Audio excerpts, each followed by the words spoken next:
I'm Simon Wright. I'm a research principal at the Institute for Sustainable Futures at the University of Technology in Sydney. The most important thing is that in terms of communities driving energy solutions, often we buy energy from a third party, and that third party is owned by somebody overseas, and so all of the value goes out of the community. Perhaps the most important thing of a community energy solution is that all of the value stays in the local community. The money stays in the local community.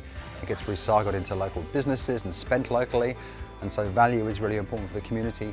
Also in terms of building community resilience and engagement, it's wonderful. There are so many flow-on benefits, but if it's driven from the ground up by the community, owned by the community, and the value retained in the community, then it's absolutely perfect.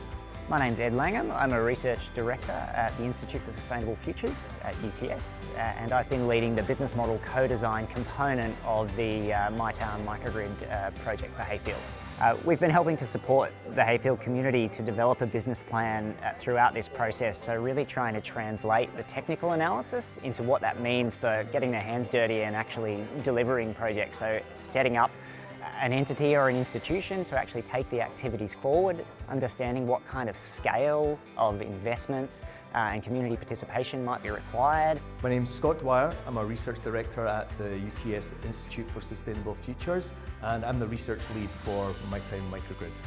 MyTown's unique in the sense that while Heyfield is very much like any other community, it's probably at the vanguard of where many communities are in terms of thinking, how can we make energy work better for us? So maybe in the top, 0.1% of these sorts of communities, and I think that's the real strength of this project. Is we're looking at, okay, if we can help Heyfield, who are right at the cutting edge, understand a bit more about how they can use energy and we can make it work better for them, and look at different ways to generate and share their energy, then that can be of use to other communities, and we can start to expand it out and replicate it. Well, there are many communities going down their pathway of trying to control their own energy destiny. Heyfield is different because it's being collectively owned and driven from the grassroots, and that makes a massive, massive difference. It's also ambitious. It's aiming to deliver an entire solution from generation to distribution, and it's a solution at multiple levels: households, businesses and small businesses, and also industry as well. Heyfield's journey is going to be very similar, I think, to a lot of other communities. So while they're at the very beginning, it makes it a lot more difficult because they're looking for other communities to say, well, who can we learn from? Who is out there who has been through the same experience? And there's not that many. Heyfield are again right at the bleeding edge. The next communities that come along will be looking for our project to make it easier, quicker, faster for them to understand what makes sense for them and how to make energy work better for their times. I think the most important things for a community to consider with a business plan are, at first, their capability and what are the skills and resources that exist within the local community, and how can they mobilise those in the given business model that you choose.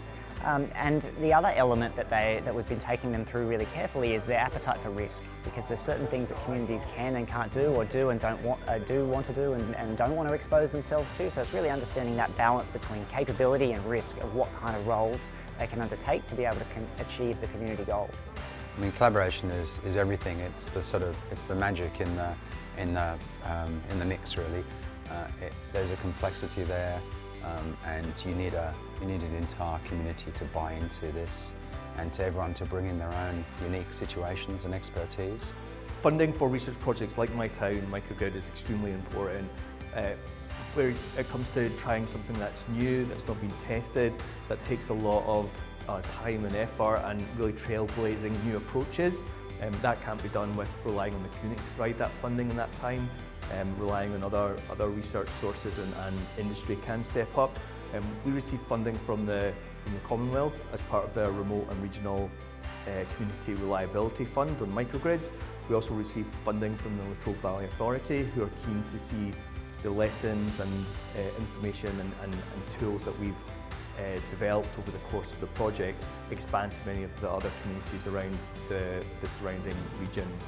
One of the main reasons that we chose Heyfield is because of its strong record in environmental initiatives and the fantastic work that the Community Resource Centre has done in the past in energy efficiency, and that was what drew our attention. So there was pre-existing capability and willingness there to be able to rally the troops, if you will, around a cause. And I think that's quite that's unusual to some extent, so that doesn't exist everywhere. So having that base to begin from, it was a big factor. But I think there are, ultimately the questions and challenges that a lot of other communities that we're working with are facing are quite similar. And you are seeing these, we are seeing communities in a range of different locations, particularly in this region in southeast Victoria, are stepping up and having conversations about local energy sharing and community batteries and shared solar power systems and all sorts of things. Local place-based resilience is absolutely fundamental, both in terms of threats such as bushfire and flooding, but also in terms of managing one's own energy destiny and not being reliant upon a third party to provide your information. So I think it's fundamental for regional communities, not just for energy security, but also for regional resilience, and most importantly for regional economic development. Businesses will come to regional towns if they know that they can have security of energy supplies. MyTown Microgrid project will really look to produce an outcome for Heyfield and saying, well, what's going to work best for them in terms of a local energy solution, but we also want to ensure that other communities can benefit from the experience that Heyfield have gone through.